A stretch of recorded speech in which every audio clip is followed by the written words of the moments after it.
요구성은 만들어지는 겁니다. 요구성은 타고나는 성향이 아닙니다. 만들어지는 성향이고 그 성향을 만드는 건 바로 여러분입니다. 안녕하세요. 리드독 훈련사 이영호입니다. 제가 앞전 영상에서 이제 강아지를 키우면서 요구성을 키우는 것이 좋진 않다라고 말씀을 드렸어요. 그리고 이 요구성이라고 하는 것은 기본적으로 강아지들이 타고나는 성향이라고 보기는 어려워요. 이거는 성장하는 과정 안에서 만들어지는 건데 너무나 당연하게도 이 요구성이 만들어지는 이유, 원리는 간단합니다. 바로 강아지가 무언가를 원하는 게 있고 원하는 거를 위해 요구적인 행동을 했을 때 결국에는 그 행동 이후에 따라오는 결과가 강아지가 원하는 결과물로 적용이 됐기 때문에, 즉 어떠한 요구에 응해줬기 때문에 요구성은 커지는 거죠. 자, 그러면 기본적으로 강아지들의 요구성이 커진 아이들을 요구성을 좀 떨어뜨리던가 아니면 요구성이 커지지 않도록 우리가 좀 관리를 해줄 필요가 있는데, 그러면 이 요구성을 떨어뜨리거나 앞으로 요구성이 커지지 않도록 어떻게 해야 될까요? 간단합니다. 앞에서 이야기했던 거에 반대로 가시면 돼요. 즉, 강아지가 뭔가 원하는 게 있어서 요구적인 행동을 했을 때 그 뒤에 따라오는 결과물을 강아지가 느끼기에 조금 불편하게 하든지 아니면 불만족스럽게 만드시면 돼요. 보통 여기에서 많이 권장하는 건 뭐냐면 불만족이죠. 불만족이라고 하는 건 뭐죠? 강아지가 원하는 결과물이 생기지 않음으로 해서 불만족을 느끼게 해주는 건데, 즉 무시입니다. 무시. 자, 그러면 단순히 무시만 가지고 해결이 될까요? 그렇지 않습니다. 간혹 가다가 이 요구성이 많이 강화된 아이들 같은 경우는 보호자가 무시하잖아요. 그러면 이제는 내가 이렇게 해도 아무도 안 들어주네, 하지 말아야겠다 라고 생각을 하기보단 안 들리나? 약했나? 이렇게 생각을 해서 오히려 얘가 하던 어떤 요구적인 행동들이 훨씬 더 심해지게 되는 경우가 생기는 경우도 있어요. 그렇기 때문에 일단 첫 번째로는 무시를 하지만, 만약에 무시를 했을 때 강아지의 어떤 문제 행동이나 여러 가지 문제점들이 해결이 되지 않고 오히려 더 심해진다라고 하면은 이거는 무시보다는 명확한 불편함을 만들어주는 것이 좋습니다. 불편함을 만들어준다는 건 뭐죠? 명확하게 싫어 라고 거절을 하는 겁니다. 이 거절을 표현하는 방법은 다양한 게 있죠. 타임아웃 기법도 있고, 아니면 혐오 자극도 있고, 아니면 바디 블로킹 형태도 있고, 아니면 목줄을 차고 있으면 이제 리드 줄로 이렇게 컨트롤하는 리드 컨트롤 형태도 있습니다. 단 여기서 중요한 건 강아지에게 뭔가 싫어라고 표현할 때는 절대로 말로써 하시면 안 됩니다. 또는 화를 내면 안 돼요. 싫어, 하지마, 저리가. 오히려 이거는 요구성을 떨어뜨리는 결과보다는 이상하게 요구성을 강화시키는 결과로 초래가 되는 경우가 있기 때문에 되도록이면 이 행동은 하지 않는 것이 좋습니다. 자, 그러면 지금 앞에서 말씀드린 것처럼 강아지가 하는 요구적인 행동에 여러 가지 방법을 통해서 거절을 표현하든 아니면 무시를 하든 하라고 했는데, 그러면 어떤 행동을 할 때 내가 이런 대처를 해야 될까요? 바로 요구적 행동인데, 이 요구적 행동 중에서는 과연 그럼 어떤 것들이 있는지 제가 몇 가지 대표적으로 강아지들이 많이 하는 요구적 행동 목록을 한번 말씀을 드리도록 할 거니까요.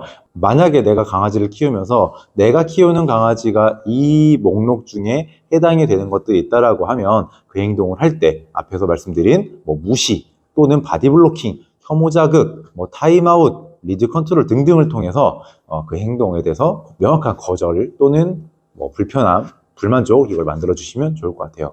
자, 그러면 요구적인 행동에는 무엇이 있느냐? 첫 번째, 낑낑거림, 이런 거겠죠. 자, 그리고 두 번째, 단발성의 하이톤의 짖음, 이걸 우리가 흔히 요구성 짖음이라고 하죠. 이런 거죠. 바로 빵! 빵! 빵! 빵! 이런 것들. 그리고 이제 세 번째는 앞발로 툭툭툭툭 치는 거, 막 긁는 거. 그리고 네 번째는 주둥이로 툭툭툭툭 밀치는 거. 그리고 다섯 번째는 손이나 얼굴이나 팔, 발, 이런 부위를 계속 핥는 행위. 특히나 우리가 흔히 강아지가 이제 뽀뽀한다라고 하는 이렇게 턱 밑을 핥는 행위 있잖아요. 이거는 어떻게 보면 개라고 하는 동물들이 갖고 있는 그 본능적인 행동 중에 가장 대표적인 요구적 행동이기 때문에 이거를 뽀뽀라고 여기서 계속 받아주지 마시고 그거에 대해서는 뚜렷하게 거절을 좀 표현해 주시면 좋을 것 같습니다. 자, 그리고 또 뭐가 있죠? 강아지들이 가장 대표적으로 많이 하는 앞다리를 들고 일어나는 거, 거기서 점프를 한다든지, 그리고 또 강아지가 장난감 같은 걸 물어와가지고 보호자한테 딱 줍니다. 근데 여기서 중요한 건 그 장난감을 물어와가지고 줄 때 그 강아지의 모습이 뭔가 이렇게 요청하는 듯한 느낌으로 조금 부드럽게 이거 좀 해주시면 안 돼요, 이 느낌이 아니라 던져, 빨리 던져 막 이런 느낌이거나, 아니면 터그 장난감을 갖고 와가지고 손에 막 꽂아요. 막 자기 마음대로 막 꽂아서 딱 잡으면 나랑 노는 게 아니라 그냥 내가 잡는 순간 자기 혼자 으르륵 막 이러고 있다. 이거는 굉장히 사실은 내 의사를 존중하지 않고 자기 혼자 나한테 막 이렇게 요구하는 거거든요.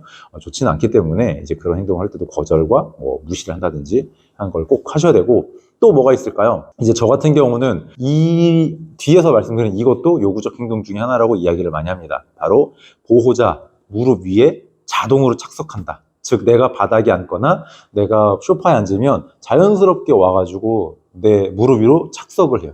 나한테 어떤 의향을 물어보거나 의사를 물어보지 않고, 오히려 이런 경우가 있죠. 손을 이렇게 무릎에 올리고 있으면 와서 손을 박박박박 긁어요. 그러더니만 손을 딱 치우면 자연스럽게 올라옵니다. 요거 아닐까요? 그죠? 자, 그리고 또 내가 앉거나 누워있으면 자연스럽게 와가지고 내 몸에 어딘가 한 구석에 딱 몸을 밀착시키는 거.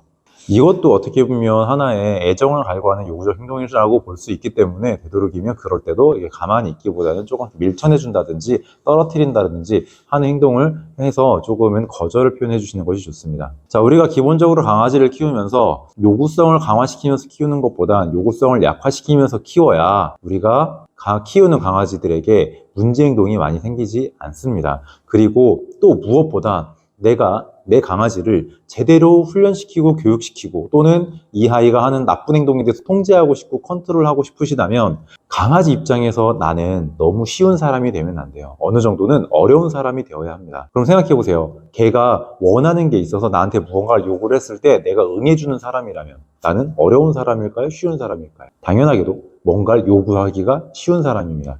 이 요구하기가 쉬운 사람은요, 강아지 입장에서 거부하기가 또 쉬운 대상이 되기도 해요. 즉 내가 무언가를 교육하고 훈련시키고자 할 때, 또는 어떤 행동에 대해서 내가 뚜렷하게 통제하고 싶자 할 때 내가 교육하고자 하는 걸 거부한다든지, 또는 내가 하는 통제를 거부하고자 하는 경우가 굉장히 빈번하게 발생이 됩니다. 즉 말 그대로 내 말을 안 듣겠죠. 자, 그러면서 얘는 내 말 안 듣는다라고 막 내 머리 꼭대기에 있다고, 서열을 나를 밑으로 보고 있다고 이렇게 많이 얘기하시는데, 그렇게 만든 건 결국에는 보호자님이세요. 즉 강아지가 원하는 걸 다 들어주면서 그렇게 만들어 버리는 거예요. 강아지를 어느 정도 우리가 잘 키우고 강아지와의 어떤 제대로 된 서열 관계를 만들고자 한다라고 하면, 기본적으로 강아지가 하고자 하는 어떤 요구적인 행동에 응해주지 마시고 명확하게 거절을 표현함으로써 강아지한테 나에 대해서 너무 쉬운 대상이 아닌 조금은 어려운 존재가 되는 그런 관계를 꼭 만들어 가시면 좋을 것 같습니다. 자, 저는 이제 여기서 인사드릴 거고요. 앞으로도 저는 우리 여러분들께서 개라고 하는 동물에 대해서 조금이나마 쉽게 이해하고 접근할 수 있도록 다양한 정보를 컨텐츠를 통해 찾아뵙도록 할 테니까 많은 분들 관심 가져주시고 응원해 주시면 좋을 것 같고, 그러기 위해선 당연하게도 알람 설정, 구독, 좋아요 해주시면 너무나 좋겠죠? 저는 다음에 다시 인사드리도록 하겠습니다. 감사합니다.